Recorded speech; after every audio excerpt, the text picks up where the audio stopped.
नमस्कार दोस्तों, राजस्थान निकाय चुनाव में हार के बाद भारतीय जनता पार्टी को एक और चुनाव में बड़ा झटका लगा है। इस चुनाव में भारतीय जनता पार्टी अन्य छोटी पार्टियों से भी पिछड़ते हुए चौथे नंबर पर पहुंच गई है। कांग्रेस पार्टी की जबरदस्त जीत हुई है। जी हाँ दोस्तों, आपको बता दें, केरल में नगर निकाय चुनाव हुए थे जिसके फाइनल नतीजे आ गए हैं। इस फाइनल नतीजे में भारतीय जनता पार्टी को जबरदस्त हार का सामना करना पड़ा है। जी हाँ दोस्तों, कौन कौन सी पार्टी ने कितनी कितनी सीटों पर जीत दर्ज की है और भारतीय जनता पार्टी नेतृत्व वाली एनडीए को कितनी सीटें मिली हैं, एक एक कर आपको विस्तार से बताएंगे। लेकिन इससे पहले दोस्तों, आपको क्या लगता है, क्या मोदी लहर दिन पर दिन कम होती जा रही है या फिर नहीं? कमेंट कर अपनी राय जरूर बताएं। साथ ही इस वीडियो पर अपना एक लाइक जरूर दें, क्योंकि आपका एक लाइक हमारे मेहनत का असली फल है। साथ ही इस वीडियो को शेयर भी करें। जी हाँ दोस्तों, आपको बता दें, केरल नगर निकाय चुनाव की काउंटिंग पूरी हो चुकी है और इसके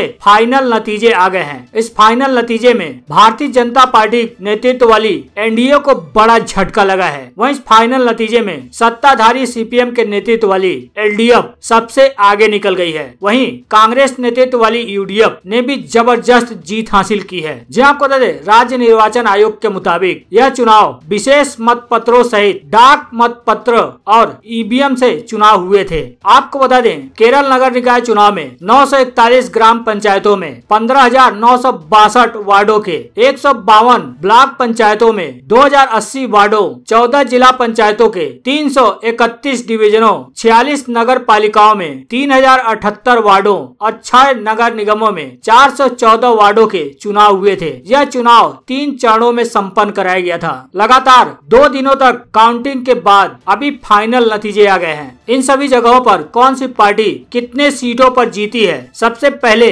ग्राम पंचायत की 941 सीटों की बात करें तो यहाँ की 941 सीटों में एलडीएफ के खाते में 514 सीटें गई हैं। वहीं कांग्रेस नेतृत्व वाली यूडीएफ ने 941 में से 375 सीटों पर जीत दर्ज की है। अदर की बात करें तो 941 में अदर ने 29 सीटों पर जीत दर्ज की है। हालांकि भारतीय जनता पार्टी नेतृत्व वाली एनडीए सबसे पिछड़ते हुए चौथे नंबर पर 941 सीटों में से 23 सीटों पर जीत दर्ज की है। वहीं ब्लॉक पंचायत की 152 सीटों की बात करें तो यहाँ की 152 सीटों में से सीपीएम नेतृत्व वाली एलडीएफ ने 108 सीटों पर जीत दर्ज की है। वहीं कांग्रेस नेतृत्व वाली यूडीएफ ने ब्लॉक पंचायत की 152 सीटों में से 44 सीटों पर जीत दर्ज की है। हालांकि ब्लॉक पंचायत की 152 सीटों में से ना तो एनडीए को एक सीट मिली है और न ही अदर को भी कोई सीट मिली है। यहाँ पर एनडीए और अदर का खाता भी नहीं खुला है। वहीं जिला पंचायत की 14 सीटों की बात करें तो जिला पंचायत की 14 सीट में से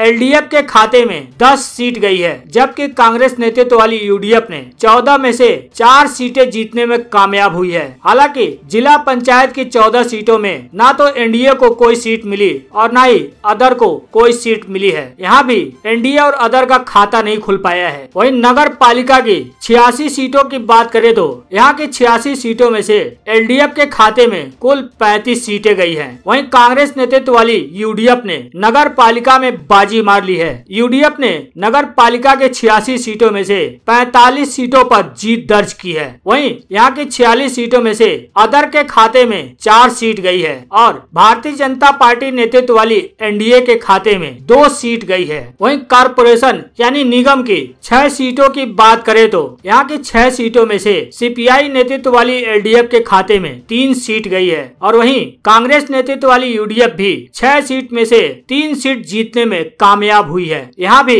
अदर और एनडीए का खाता नहीं खुला है। निगम की 6 सीटों में से भारतीय जनता पार्टी नेतृत्व वाली एनडीए और अदर को एक भी सीट नहीं मिली है। वहीं ग्राम पंचायत, ब्लॉक पंचायत, जिला पंचायत, नगर पालिका और नगर निगमों की कुल वार्डों में इन पार्टियों को कितनी कितनी सीटें मिली हैं? सबसे पहले ग्राम पंचायत की 15,962 वार्डों की बात करें तो 15,962 वार्डों में सीपीएम नेतृत्व वाली एलडीएफ के खाते में 7,263 सीटें गई हैं, जबकि 15,962 सीटों में से यानी वार्डों में से कांग्रेस नेतृत्व वाली यूडीएफ के खाते में 5,893 सीट गई है, जबकि एनडीए के खाते में यानी भारतीय जनता पार्टी नेतृत्व वाली एनडीए के खाते में 15,962 सीटों में से 1,182 सीट गई है, जबकि यहाँ पर एनडीए से आगे अदर निकल गई है। अदर ने 15,962 सीटों में से 1,619 सीटों पर जीत दर्ज की है। वहीं ब्लॉक पंचायत की 2080 सीटों की बात करें तो ब्लॉक पंचायत की 2080 वार्डों में से एलडीएफ के खाते में 1,267 सीट गई है, जबकि कांग्रेस नेतृत्व वाली यूडीएफ ने 2080 में से 727 सीटों पर अपना कब्जा जमा लिया है। वहीं भारतीय जनता पार्टी नेतृत्व वाली एनडीए के खाते में 37 सीट गई है, जबकि यहाँ भी अदर ने एनडीए से ज्यादा सीटें जीती है। अदर ने 2080 सीटों में से 49 सीट पर अपना कब्जा जमाया है। वहीं जिला पंचायत की 331 सीटों की बात करें तो यहाँ की 331 सीटों में से सीपीएम नेतृत्व वाली एलडीएफ के खाते में 212 सीट गई है। वहीं 331 सीट में से यूडीएफ के खाते में कुल 110 सीटें गई हैं। यहाँ भी एनडीए ने चौथा स्थान प्राप्त किया है। एनडीए के खाते में 331 सीटों में से महज 2 सीटों पर जीत मिली है। वहीं अदर ने 331 सीटों में से 6 सीटों पर यानी 6 वार्डों पर जीत दर्ज की है। वहीं नगर पालिका की 3078 वार्डों की बात करें तो यहाँ के 3078 वार्डों में एलडीएफ ने 1,167 सीटों पर जीत दर्ज की है, जबकि कांग्रेस नेतृत्व वाली यूडीएफ ने यहाँ पर बाजी मार ली है। यूडीएफ 1 नंबर पर पहुँचते हुए 3078 में से 1,172 सीटें जीतने में कामयाब हुई है। वहीं यहाँ भी एनडीए पिछड़ गई है। 3,078 सीटों में से एनडीए के खाते में 320 सीट गई है, जबकि अदर ने यहाँ पर 416 वार्डों में जीत दर्ज की है। वहीं निगम की 414 सीटों की बात करें तो निगम की 414 सीटों में से सीपीएम नेतृत्व वाली एलडीएफ ने 207 सीटों पर जीत दर्ज की है। वहीं 414 सीटों में से कांग्रेस नेतृत्व वाली यूडीएफ ने 120 सीटें जीतने में कामयाब हुई है, जबकि यहाँ पर एनडीए को 59 सीट पर विजयी घोषित किया गया है। वहीं अदर के खाते में 414 सीट में से 27 सीट गई है। आपको बता दें केरल नगर निकाय चुनाव में सत्ताधारी पार्टी सीपीएम पहले नंबर की पार्टी बन गई है और कांग्रेस नेतृत्व वाली यूडीएफ दूसरे नंबर की पार्टी बनी है। और वहीं भारतीय जनता पार्टी नेतृत्व वाली एनडीए चौथे नंबर पर पहुंच गई है, क्योंकि एनडीए को पछाड़ते हुए अदर तीसरे नंबर पर पहुंच गई है। वहीं ग्राम पंचायत, ब्लॉक पंचायत, जिला पंचायत, नगर पालिका और निगम की कुल सीटों को जोड़े तो कुल 1,199 सीटें होती हैं। इसमें एलडीएफ, यूडीएफ, एनडीए और अदर को कुल कितनी सीटें मिली हैं उसकी बात करें तो 1,199 सीटों में से एलडीएफ ने कुल 670 सीटें जीती हैं और वहीं यूडीएफ के खाते में कुल 1,199 सीटों में से 471 सीटें गई हैं, जबकि एनडीए 1,199 सीटों में से 25 सीटें ही जीतने में कामयाब हो पाई है। आपको बता दें इसी तरह से राजस्थान में नगर निगम और नगर पंचायत के चुनाव हुए थे, जिसमें पहले तो भारतीय जनता पार्टी ने एक चुनाव में बाजी मार ली थी, लेकिन जब नगर पंचायत के चुनाव हुए तो भारतीय जनता पार्टी को कांग्रेस ने टक्कर देते हुए दूसरे नंबर पर पहुंचा दिया था। अब यहाँ पर भारतीय जनता पार्टी नेतृत्व वाली एनडीए चौथे नंबर की